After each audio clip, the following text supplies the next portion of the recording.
اليوم هنعمل مع بعض وصفة خطيرة. فطار فظيع جبار، يعني ما شاء الله تبارك الله.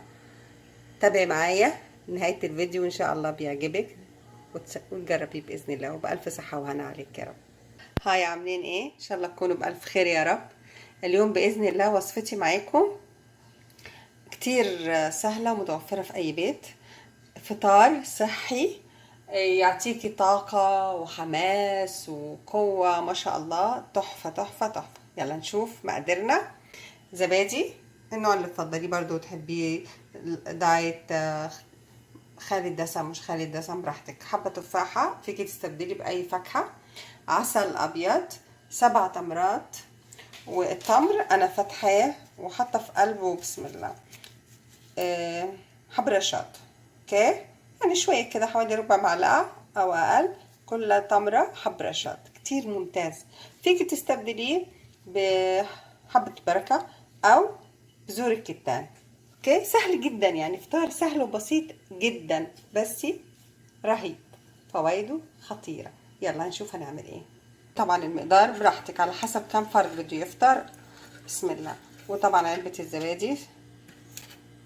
اوكي، بسيط جدا، يعني كله فوق بعضه، كله بسم الله سبحان الله ما شاء الله تبارك الله، كله فوق بعضه كده.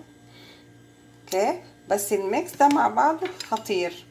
وطبعا بسم الله التمر، فيكي تستبدليه برضو باي فاكهه مجففه عندك، فاكهه مجففه. اوكي، وتقلبيهم على بعض. شوفي بسيط ازاي، سهل. حابه تضيفي شويه شوفان براحتك، بس انا صراحه مش بحب الشوفان على الناشف، يعني بعمله بطريقه تانية. اوكي، شوفي قد ايه بسيط اهو. وطبعا قدميه بقى بالطريقه اللي تحبيها، يعني شويه كده. بحب الواحد يدلع نفسه شويه، في كاسات، في اي شيء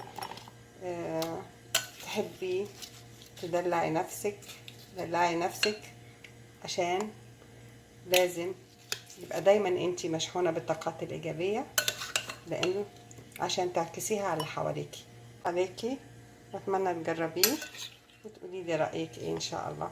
وطبعا معلقة العسل أنا هحطها هنا في الآخر. بسم الله. اوكي، بسم الله. اوه ما شاء الله تبارك الله. اوه واو واو، ايه رأيك؟ حكاية، فوائد حكاية، شكل حكاية. وتاتش بقى اخير اللي هو ايه؟ بسم الله، رش بذور الرشاد.